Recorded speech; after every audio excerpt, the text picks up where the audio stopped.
Let's all welcome on stage our next speaker, Mr. Basant Kumar, retired IAS and advisor, Ministry for Medium, Small and Micro Enterprises. Respected Chetan जी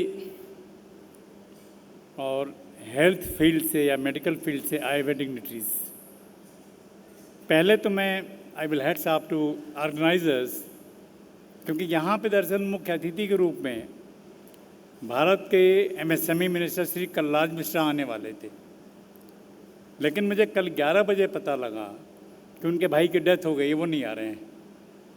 तो specially मैं तो हैरान था कि how they will manage, क्योंकि अगर दूसरा कोई ऑर्गेनाइज़र होता तो हाथ पैर फूल जाते, क्या करेंगे विद इन शॉर्ट टाइम। लेकिन स्पेशली मैं पूजा ठाकुर और जो भी टीम के लोग हैं उनके इस बारे में, इसके लिए मैं कंग्रेचुलेट करता हूँ कि वो arrange the show well in time. अब साहब बात आती है, कोई भी गवर्नमेंट हो तो या कोई भी कंट्री हो तो उसका कामयाबी का जो पैमाना होता है, पैरामीटर होता है, वो 3: हेल्थ, एजुकेशन, इकोनॉमिक डेवलपमेंट। बड़ी बदकिस्मती है कि हम हेल्थ के भी इस पर, एजुकेशन में कहाँ जा रहे हैं। शायद हमसे पहले डॉक्टर साहब बोल रहे थे कि क्या कंडीशन है। आप गांव में देख लीजिए, स्कूलों की बड़ी बुरी हालत है, तो प्राइमरी हेल्थ सेंटर्स की भी उतनी बुरी हालत है। WHO के पैरामीटर्स कहते हैं कि हमें कम से कम बजट का 5% हेल्थ पे खर्च करना चाहिए, लेकिन मेरे हिसाब से मेरा ख्याल आज भी 1% से ऊपर खर्च नहीं हो रहा है। हम जब बाहर की बात करते हैं तो वहाँ ये देख लीजिए कि एक डॉक्टर को कितने पेशेंट अटेंड करने पड़ते हैं। हमारे यहाँ तकरीबन 2000, ये तो मैं सिटीज़ की बात कर रहा हूँ, गाँव में क्या है वो तो बुरा हाल है।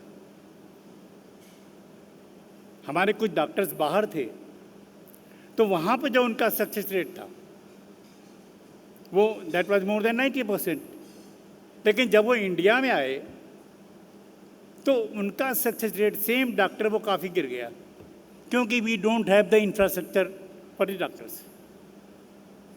अब हम लोग तो ब्यूरोक्रेसी के हैं, तो मंत्रियों के यहाँ देखते हैं सवेरे उनके यहाँ भीड़ लगती, इसलिए लगती कि साहब हमको एम्स में दिखाना है, जरा एक सिफारिशी चिट्ठी लिख दो। अब बताइए डॉक्टर क्या करेगा, डॉक्टर को ही ये नहीं मिलता, किसको देखे क्या करें। और एम्स में मेरे एक मित्र थे पहले डायरेक्टर, वो खुद कहते हैं कि सवेरे कुछ नहीं तो 100-200 तो VIPs की चिट्ठियाँ पाइल अप रहती हैं, हम बड़ा उस प्रेशर में रहते हैं, क्या करें।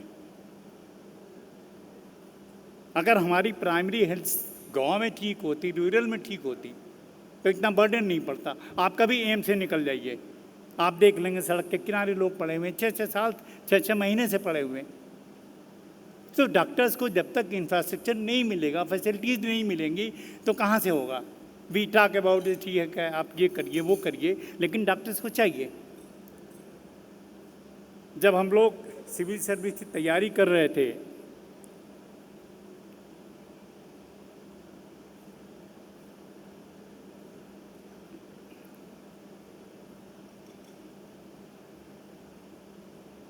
योगानंद शास्त्री साहब का स्वागत है। तो होता क्या था उस समय 80s में मोस्टली ह्यूमैनिटीज से लड़के आते हैं सिविल सर्विस की, लेकिन उसके बाद एक दौर आया कि सिविल सर्विस में डॉक्टर्स की बहुत बड़ी संख्या आई।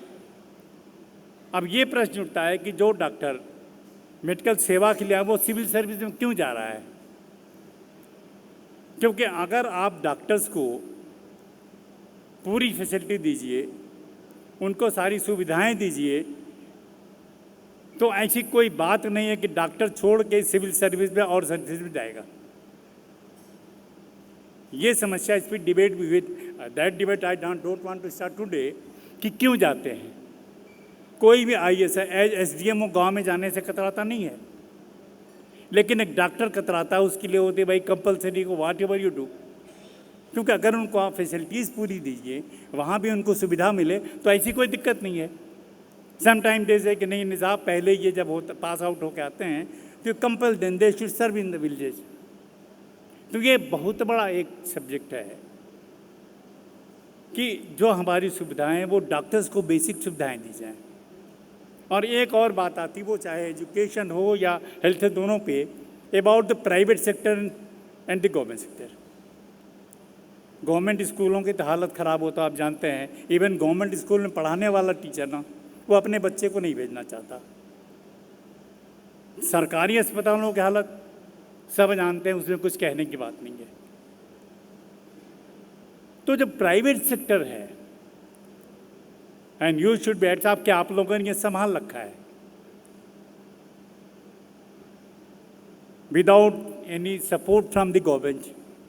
ऐसा नहीं कुछ लोग आए मत, ये मत समझिए मैं गवर्नमेंट क्रिटिसाइज कर रहा हूँ, लेकिन ये सिचुएशन है। जो सुपर स्पेशलिटी हॉस्पिटल्स हैं that are controlled by private sector, और सब चीज़ें हैं। तो आप लोग ये बहुत बढ़िया काम कर रहे हैं कि जैसे भी मैनेज करके आप लोग हेल्थ को मेंटेन कर रहे हैं, मेडिकल फैसिलिटीज़ प्रोवाइड कर रहे हैं, चाहे दिल्ली में हो और हो या गांव में। सबसे बड़ी बात यह है कि यू आर प्रोवाइडिंग कि आप लोगों को एक कभी कोई डिबेट मिले, कहीं साथ बैठने का मौका मिले। और ये जो ऑर्गेनाइजेशन ने बड़ी अच्छी बात की है कि डॉक्टर्स को रिकग्निशन मिलनी चाहिए। सम आर फ्रॉम कटक, अब आप वहाँ पे पब्लिक सेवा कर रहे हैं, लेकिन आपको रिकग्निशन नहीं मिल रही है, आप लोगों को आपस में बात करने का मौका नहीं मिल रहा है। तो इस तरह की जो वो अवार्ड सेरेमनीज या समिट्स रखी जाती हैं, that is good for the development of health in India.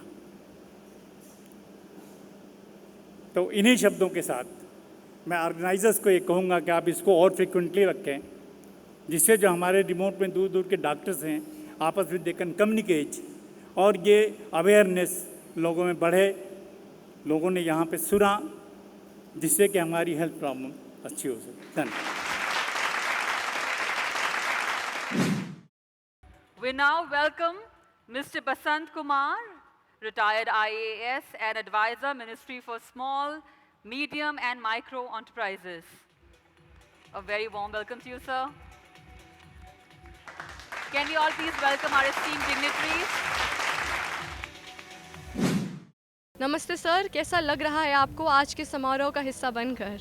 नहीं, बहुत बढ़िया इसलिए लग रहा है कि कंट्री के डिफरेंट पार्ट से जो पार्टिसिपेंट्स आए हैं, and they are doing well for the health of the public, चाहे वो रूरल में हो, अर्बन में हो और कहीं भी हो। तो इसलिए I am feeling very great, बहुत बढ़िया लग रहा है। और मैं चाहता हूँ कि ये वहाँ जाके जो इन्होंने यहाँ से अचीव किया है, there is communication among the doctors, different sister of medicine, यहाँ होम्योपैथ वाले भी थे, नेचुरोपैथी के भी थे, एलोपैथ भी थे। तो आई थिंक कि ये बहुत बढ़िया है और ये आके जाके वहाँ पे बहुत बढ़िया रिजल्ट देंगे। सर, अपनी ओर से आप क्या मैसेज देना चाहेंगे हेल्थ केयर इंडस्ट्री के लोगों को कि वो सोसाइटी को वापस दे कुछ अपने सर्विसेज के थ्रू? जी, हेल्थ केयर इंडस्ट्री को मेरा मेन मैसेज ये है, क्योंकि देखिए गवर्नमेंट की तरफ से तो बहुत ज़्यादा हो नहीं पा रहा है। जो पब्लिक सेंटर्स हैं उनकी बुरी हालत है, हॉस्पिटल्स की बुरी हालत है। तो कम से कम ये है कि ये जाके वहाँ पे करें। लेकिन एक मेरी रिक्वेस्ट होगी, संदेश का रिक्वेस्ट होगी कि लोगों को बढ़िया इलाज सस्ते दामों पे मिल सके, क्योंकि ऑब्जेक्शन होता है कि जो प्राइवेट सेक्टर में जो इलाज है वो बहुत महंगा है। तो कम से कम मेरा ये संदेश है, उनसे रिक्वेस्ट है कि ज़रा प्राइसेस पे कंट्रोल करें। Thank you so much sir, thank you.